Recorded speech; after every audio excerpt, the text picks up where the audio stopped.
Olá, eu sou a doutora Bibiana Pasqualino, advogada criminalista e coordenadora da Comissão de Criminologia da OAB de Ourinhos. Em nome da comissão, hoje eu venho falar com vocês sobre uma das alterações trazidas pelo pacote anticrime, mais especificamente sobre os requisitos para a progressão de regime. No Brasil, o cumprimento de pena se dará de modo progressivo, ou seja, o sentenciado, o réu, cumprirá a pena do regime mais gravoso para o regime menos gravoso. Nós temos no Brasil os regimes fechado, semiaberto e aberto. Primeiramente, precisamos entender que o artigo 112 da Lei de Execuções Penais traz quais são os requisitos que o réu deverá cumprir para poder progredir de regime. Nós temos, então, os requisitos subjetivos e objetivos. A alteração legislativa trazida pelo pacote anticrime trata literalmente sobre os requisitos objetivos de cumprimento da pena. O requisito subjetivo diz respeito à conduta individualizada de cada réu. Nestes casos, para se comprovar o requisito subjetivo, será emitido pelo diretor de estabelecimento prisional um atestado de conduta carcerária.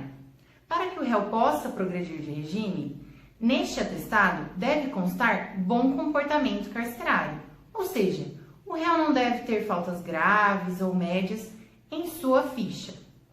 Aqui levanta-se uma questão. E quanto ao atestado criminológico? Ele é considerado um requisito subjetivo?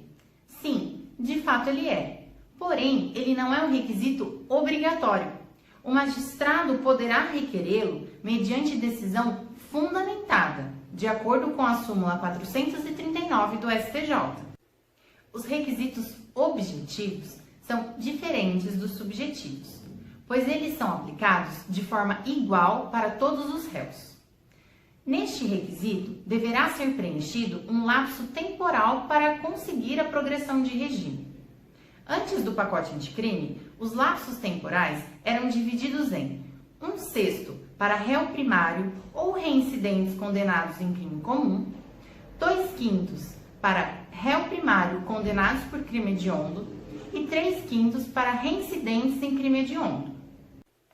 Agora, para o réu progredir de regime, ele deverá cumprir 16% da pena se ele for primário e o crime tiver sido cometido sem violência ou grave ameaça à pessoa. 20% da pena se for reincidente em crime cometido sem violência ou grave ameaça. 25% da pena se for primário e o crime tiver sido cometido com violência ou grave ameaça. 30% se for reincidente em crime cometido com violência ou grave ameaça. 40% da pena se for primário condenado pela prática de crime hediondo ou equiparado. E 50% da pena se for primário condenado pela prática de crime hediondo ou equiparado com resultado morte, vedado livramento condicional, ou condenado por exercer o comando individual ou coletivo de organização criminosa estruturada para a prática de crimes hediondos ou equiparados, ou ainda condenado pela prática de crime de constituição de milícia privada. Além disso, teremos a progressão em 60% se o réu for reincidente na prática de crime hediondo ou equiparado e de 70% se for reincidente em crime hediondo ou equiparado com resultado morte, vedado o livramento condicional. Perceberam aqui que essa alteração legislativa é de suma importância para o advogado criminalista?